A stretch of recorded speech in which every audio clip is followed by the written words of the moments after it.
अल्लाह जानता है हर उस दर्द का जिसे तुम लफ्ज़ों में बयान नहीं कर सकते, हर उस खौफ को जो तुम्हें अंदर ही अंदर खाए जा रहा है, हर उस दुआ को जिसके पूरा होने के इंतज़ार ने तुम्हें थका दिया है। जानते हो अल्लाह की उतारी हुई हर आयत में तुम्हारे लिए कोई ना कोई जवाब होता है, कोई ना कोई इशारा होता है। जैसे सूरह ताहा में अल्लाह फरमाता है कि और फिर मैंने मूसा अलैहिस्सलाम को उसकी माँ की तरफ वापस लौटा दिया ताकि वो गमगीन ना हो। कभी सोचा है कि अल्लाह इस आयत के ज़रिए तुम्हें क्या बताना चाह रहा है? वो इस आयत में तुम्हें ये बता रहा है कि तुम उसकी निगाह से ओझल नहीं हो, तुम्हारा कोई भी दुख उसके इल्म से बाहर नहीं है। अल्लाह को कितनी फ़िक्र थी मूसा अलैहिस्सलाम की माँ के दिल में उठती हुई तकलीफ़ की कि अल्लाह ने फ़ौरन उन्हें उनकी माँ के पास वापस भेज दिया। तहज्जुद का बस एक सजदा सारे गम समेट लेता है।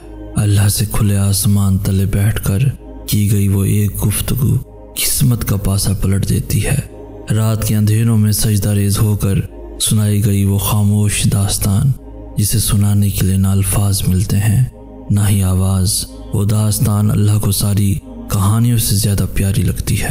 तहज्जुद की बेज़ुबान दुआएं जब अर्श से टकराती हैं तो तुम्हारी इस चुप का शोर ऐसे अर्श पे गूंजता है जैसे कायनात में तुम्हारी आवाज़ के सिवा कोई दूसरी आवाज़ ना हो। फिर अल्लाह तुम्हारे इस यकीन से धड़कते हुए दिल को अपने वो मोजज़े दिखाता है जिसका उसने तुमसे वादा किया था। जब तुम उसे राज़ी करने के लिए मोहब्बत की इस इंतहा को पहुंच सकते हो कि तहज्जुद भी कज़ा न हो, तो फिर सोचो तुम्हारे अल्लाह की मोहब्बत की पहुंच कहाँ तक होगी। उसकी ताकतों का तो कोई मुकाबला ही नहीं। तुम उससे मांगने के लिए उस वक्त आओ जो उसने मुकर्रर किया ही कुन कहने के लिए है, तो फिर वो कैसे तुम्हें खाली हाथ लौटा सकता है। वो अपने वादों का पक्का है। जब कह देता है कि मांगो मुझसे मैं दूंगा, तो फिर वो देकर रहता है। और याद रखना, तहज्जुद पढ़ने वालों को मौजज़ों का इंतज़ार नहीं करना पड़ता, बल्कि मौजज़े खुद उनका इंतज़ार करते हैं। जब अल्लाह ने कोई हैरत अंगेज़ काम करना होता है तब वो तुम्हें तहज्जुद तक खींच लाता है। जब अल्लाह ने तुम्हें तुम्हारी पसंदीदा चीज़ से नवाजना होता है तब वो तुम्हें अपनी पसंदीदा इबादत के ज़रिए उसे मनाने की तौफीक देता है। और जो उसकी मनचाही इबादत क़ज़ा नहीं करता, फिर अल्लाह भी उसकी मनचाही चाहत उसे देने में देर नहीं करता। तहज्जुद का सिला सिर्फ़ और सिर्फ कुन है। तहज्जुद की ताकतों के सामने कोई भी चीज़ टिक नहीं सकती, तुम्हारा मुकद्दर भी नहीं। यही ख़ास बात है इस नमाज की कि ये हारती नहीं है, ना ही रुकावटों के सामने डगमगाती है। ये अल्लाह को मनाती है और तब तक मनाती है जब तक अल्लाह मान नहीं जाता। अल्लाह जब किसी काम को करने का इरादा कर लेता है तो वो उसे कर गुजरता है। फिर वो ये नहीं देखता कि क्या ये तुम्हारे मुकद्दर में था भी या नहीं। तो फिर तुम क्यों लोगों की बातों से डर जाते हो? क्यों अल्लाह की कुदरतों से मायूस हो जाते हो? अल्लाह तुम्हारी दुआओं के लिए दुनिया से राय नहीं लेता। जब तुम्हारे अल्लाह को दुनिया से फ़र्क नहीं पड़ता तो फिर तुम्हें क्यों पड़ता है? जब तुम्हारे अल्लाह को तुम्हारी दुआओं पे इतना यकीन है तो फिर तुम्हें क्यों नहीं? क्या अल्लाह तुम्हारे लिए काफ़ी नहीं? यहाँ अल्लाह खुद तुमसे सवाल कर रहा है कि क्या मैं तुम्हारे लिए काफ़ी नहीं? क्या मेरी रज़ा तुम्हारे लिए काफ़ी नहीं? तो फिर इससे बड़ी कबूलियत की दलील और क्या हो सकती है? मौजज़े करने वाले से बेहतर तुम्हें मौजज़ों का यकीन और कौन दिला सकता है? जैसे तुम्हारे अल्लाह को बस तुम्हारी दुआओं से गर्ज है, वैसे ही तुम्हें भी बस अल्लाह की रज़ा से गर्ज होनी चाहिए। लोग फिर जो भी कहें, जैसे अल्लाह तुम्हारे मांगने पे शक नहीं करता, वैसे ही तुम्हें भी उसकी अताओं पे शक नहीं होना चाहिए। क्योंकि जिसके साथ अल्लाह हो उसे नसीब तो क्या दोनों जहां की ताकतें भी मिलकर नहीं हरा सकती। तुम्हारे अल्लाह के एक कुन के सामने ये दुनिया और ये हाथों की लकीरें सब बेकार है। अल्लाह के सिवा तुम्हें कोई भी मुतमईन नहीं कर सकता। तहज्जुद में मांगी गई दुआओं का ना तो दुनिया कुछ बिगाड़ सकती है ना ही नसीब। अल्लाह मौजज़ों से पहले दुआओं के वसीले बनाता है, तुम्हें उनके लिए तैयार करता है। तुम अभी जिस जगह पे हो उस जगह से गुजार कर ही तुम्हें वहां तक लाया जाएगा जहां तुम जाना चाहते हो। तुम्हें लगता है कि जो दरवाज़ा तुमने सोच रखा था बस उसी के खुलने से तुम उस तक पहुंच सकते थे जो तुम्हें चाहिए था। लेकिन क्या तुमने कभी ये सोचा है कि अगर अल्लाह की पसंद का रास्ता तुम्हें उस चीज़ तक ले गया जिसे तुम्हारी दुआएं भी तुम तक नहीं ला सकती थी, तो हो सकता है कि जिस वक्त वो चीज़ तुम मांग रहे थे अगर वो उसी वक्त तुम्हें मिल जाती तो वो ज़्यादा देर तक तुम्हारे पास रह ही ना पाती। हो सकता है कि अल्लाह को तुम्हारा यकीन और तुम्हारा मांगना इतना पसंद आ गया हो कि अल्लाह ने उस चीज़ को हमेशा के लिए तुम्हारा बनाने के लिए ये देर की हो।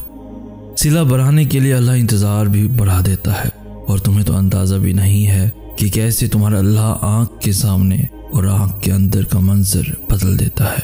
तुम्हारा अल्लाह पल में क्या से क्या कर दे तुम तो ये सोच भी नहीं सकते। अल्लाह उस दिल को कभी अपने खून से महरूम नहीं रखता जो टूट कर भी वक्त तहज्जुद अल्लाह को मनाना नहीं छोड़ता। अल्लाह को उस दिल से प्यारा और क्या होगा जो रोज़ तहज्जुद के सजदों में टूट कर उसके सामने बिखर जाता है लेकिन फिर भी उसके मौजज़ों के लिए धड़कता है। तहज्जुद के सजदों में मांगी गई चाहतें अल्लाह क़यामत तक सलामत रखता है। तुम मांगने का हक अदा कर चुके हो, अब अपने अल्लाह के मौजज़ों का इंतज़ार करो और यकीन रखो तुम्हारा अल्लाह बेहतरीन तरीके से दुआएं कबूल करता है और बहुत जल्द अल्लाह तुम्हारी चाहत को राहत बनाकर तुम्हारे करीब ले आएगा और तुम्हें खबर भी ना होगी। तुम जो कर सकते थे तुमने कर लिया, अब अल्लाह की बारी है। और याद रखो कि अल्लाह की मदद तब आती है जब कबूलियत का सिर्फ तसव्वुर करना भी नामुमकिन हो जाता है। तवक्कुल करो जैसे नूह अलैहिस्सलाम ने दौरान सैलाब किया, जैसे इब्राहीम अलैहिस्सलाम ने दहकती हुई आग में किया। तवक्कुल करो जैसे मूसा अलैहिस्सलाम ने समंदर पे चलते हुए किया। तवक्कुल करो जैसे यूसुफ अलैहिस्सलाम ने अंधे कुएं में किया। तवक्कुल करो जैसे यूनुस अलैहिस्सलाम ने मछली के पेट में किया। तवक्कुल करो जैसे अयूब अलैहिस्सलाम ने बीमारी में किया। तवक्कुल करो जैसे बीबी हाजरा ने तपते हुए सहरा में किया। तवक्कुल करो जैसे ज़िक्रिया अलैहिस्सलाम ने अपनी बीवी के बांझ होने के बावजूद औलाद की दुआ करते हुए किया। बस यकीन रखो, अंधा यकीन, फिर देखो कैसे मुकद्दर बदलते हैं, कैसे आजमाइशों के पहाड़ रेजा रेजा होते हैं, कैसे मौजज़ों के दरवाजे खुलते हैं। अपने लिए तो सभी उसे पुकारते हैं, तुम अल्लाह को अल्लाह के लिए पुकार कर देखो। क्यों रोते हो उनके लिए जिन्होंने तुम्हें धत्कार दिया। कुरान का हर्फ हर्फ गवाह है जिसकी मोहब्बत का तुम कभी उसे चाह कर देखो। दुआओं की सबसे बड़ी ताकत यह है कि दुआएं वहां जा सकती हैं जहां इंसान नहीं जा सकता। अल्लाह से लेकर मौजज़ों तक, कून से लेकर फायकून तक, हर जगह। और कुछ दुआएं तुम्हें बार बार अल्लाह से मांगनी पड़ती हैं और उन दुआओं के लिए तुम्हारा सजदा रेज़ होना अल्लाह को बहुत प्यारा लगता है, लेकिन तुम्हारे दिल से उन्हें कभी भी निकलने नहीं देता, क्योंकि वो दुआएं ही तुम्हारा मुकद्दर होती हैं। वो तुम्हारे सोचे हुए वक्त से थोड़ा ज़्यादा होता है। कुछ दुआएं अल्लाह फ़ौरन कबूल कर लेता है क्योंकि वो दुआएं अल्लाह की पसंदीदा दुआएं होती हैं। इसलिए अल्लाह उन दुआओं को तुमसे तो वक्ती तौर पे दूर कर देता है ताकि तुम अल्लाह से मांगना ना छोड़ो। बस उनकी कबूलियत के लिए अल्लाह ने जो वक्त मुकर्रर कर रखा है। अल्लाह तो अनकही दुआएं भी जानता है, लेकिन उसे पसंद है जब तुम खुद उससे मांगते हो।